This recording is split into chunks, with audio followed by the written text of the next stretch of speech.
episode of the Green Garden Guy Show. This one's kitchen archaeology. Yes. I recently had kind of an interesting development where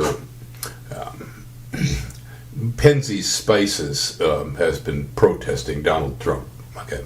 And so they've been issuing all these packages of spices with political stuff on it. And Ellen had bought a bunch of the stuff to hand out, and well, she brought in poppy seeds. Well, I already had poppy seeds in the garden too, so we had them from both directions. And so I started to remember just how much I love poppy seed Danish coffee cakes, all that stuff that I used to eat when I was young. Bakers in Chicago made a lot of it. But, well, it's all buttery, rich stuff that I really shouldn't be eating much of that anyway, but I did miss the poppy seeds. Well, and then I end up with some squash, and winter squash, the Godzilla variety. So, it came to mind, and there was a recipe at one point in time that was a squash poppy seed cookie. Well back somewhere into the 20th century, many years ago, when I was a young man, I worked for a generational farmer, Wisconsin dairy farmer, Robert Campbell. His father had been a farmer. He had been a farmer. His son was entering farming. I had helped them build their dairy barn for the son's new automated operation. Yes, he was an educated dairy farmer, had been to college, and so on. Generational farming family. For Robert, mostly, I drove trucks to deliver implements, pickup implements, and I repaired tractors and hay binds and you name it. Any kind of farm equipment that was busted. He had a used implement dealership. Periodically, I would eat lunch with them on the farm, and one day his wife served me up a cookie that she had made, an absolutely delicious cookie. I never had anything like it. It was a squash poppy seed cookie, and I absolutely had to have the recipe. And at the time, she was very willing, gave it to me, and we used to make it in our kitchen. Okay. And the recipe duplicated perfectly with the cookies from our oven, tasted exactly like Mrs. Campbell's. And it was really something special, a squash poppy seed cookie. Well, years went by, divorces, loss of stuff, and the recipe disappeared. I did not have it anymore. But apparently, my ex-wife had maintained the recipe somewhere in her Rolodex, and when I asked my son about it, he went to his mom, and he actually got me the recipe. Somewhere, well, actually, that was probably in the last century, too. Somewhere back about the 1990s, I guess. I don't recall exactly when, but he went to his mom and recovered this recipe, and I had it. Well, I lost it. So, when I saw I had all these poppy seeds and I had squash, and I'm thinking, yeah, that sounds good. I remembered that cookie. And so I went back to my son and I said, yeah, I know, I blew this. You got this for me once, but can you go to your mom and ask her for the recipe again? Well, he did. And, well, you know what happens with old people? They lose their memories. Yeah, we're talking cookie recipe. What are you talking about? It's no memory of it whatsoever. It's probably somewhere in an old moldy Rolodex in her kitchen, but she does not recall it. Or she wants nothing to do with me. I don't know what it is. Anyhow, I couldn't get it. So I went through all my stuff. I couldn't figure out what I did with it. So I said, well, I'm not giving up yet. Yeah, I decided that I would go ahead and attempt to find a recipe on the web. So I go Googling in, squash poppy seed cookies. Well, couldn't find one that had both ingredients. I could find poppy seed cookies and squash cookies. And I found two recipes where the cookie looked similar, at least, to the one I remembered. So I kind of looked at the recipes, scrambled them around, and kind of combined them a little bit, and came up with a recipe to use. But I had to, I began originally already stripping it down, because the one recipe had pecans in it. It had allspice, okay, for instance. And no, there was none of that in these cookies. And I looked at it, and they wanted vanilla and they wanted cinnamon. And I did not recall those flavors in the cookies either. But I said, well, that's such a standard cookie taste. So I did it that way. All right, I followed the recipe with that far. Cooked them up, cooled them down, sat down, took one bite, and went, no vanilla, no cinnamon, and too much salt. The rest, it's always that. Why do recipes always have too much salt? I don't know. It's very common. I think everybody's taste buds are dead to that from potato chips and junk food.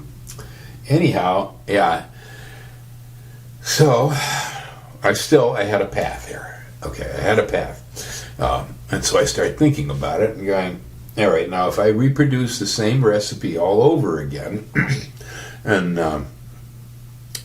cut the salt in two, okay, throw out the cinnamon, no more vanilla, all right, and then I also thought that it was a bit sweet, and so I knocked off maybe 1/8 of a cup of the sugar that went into the cookie. Put all that together today. I whipped it out of the oven and I cooled them down. I sat down, took a bite, and went, wow, darn close. But again, a little too much squash, not enough poppy seeds, okay? And it tasted too rich. So I think instead of the half cup of butter that went in there, it was probably closer to like 3/8 or something on that order in the original recipe, because it was richer. This was not a rich cookie that had all kinds of exotic flavors in it. When you bit into the cookie, what a person would taste was squash, poppy seed, flour, sugar, it was very simple tastes. And so I'm going to try again. Yeah, I think I got it this time. But then, as I was working this down, and I started thinking, this is really kitchen archaeology. It'd be like if I'm an archaeologist and I'm trying to figure out what was the recipe the Egyptians used to mummify their dead.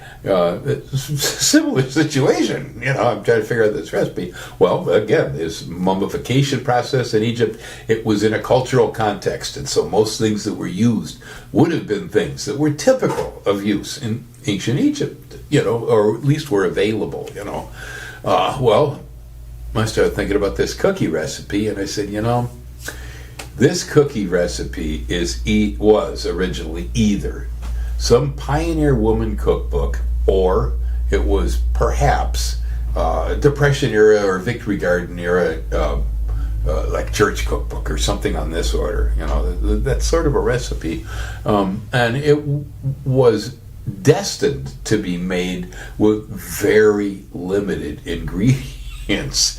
And so this would be the sort of thing, if you imagine Little House on the Prairie, you churn the butter in the morning, so you get the butter, you go out, you get an egg out from underneath the chicken, that goes in there.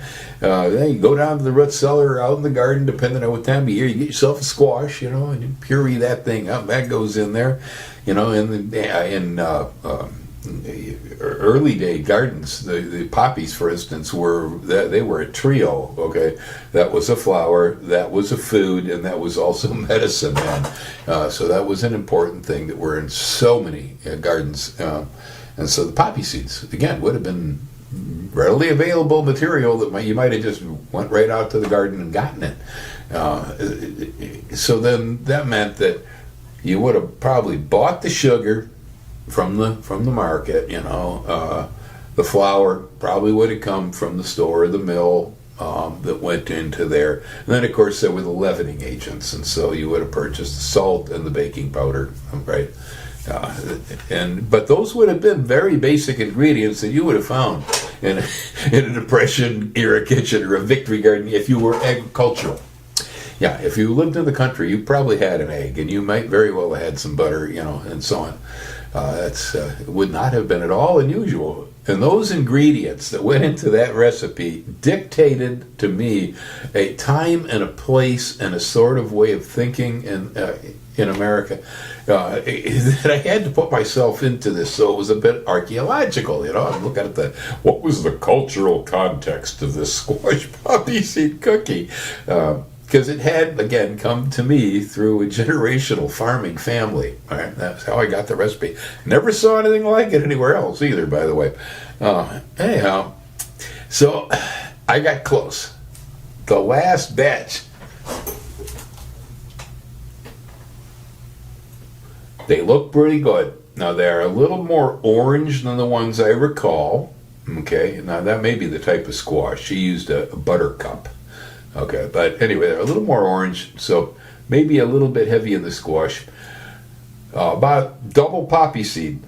That's my thought, and I can continue to reduce. I think a little bit the sugar and butter. The butter definitely going down. If I don't do anything else, I'm reducing the butter that went into the cookie. Yeah, it's the cookie is so basic in what it's got inside of it that. The flavors of the poppy seed, the flavors of the squash, they like come right at you because there's nothing else there.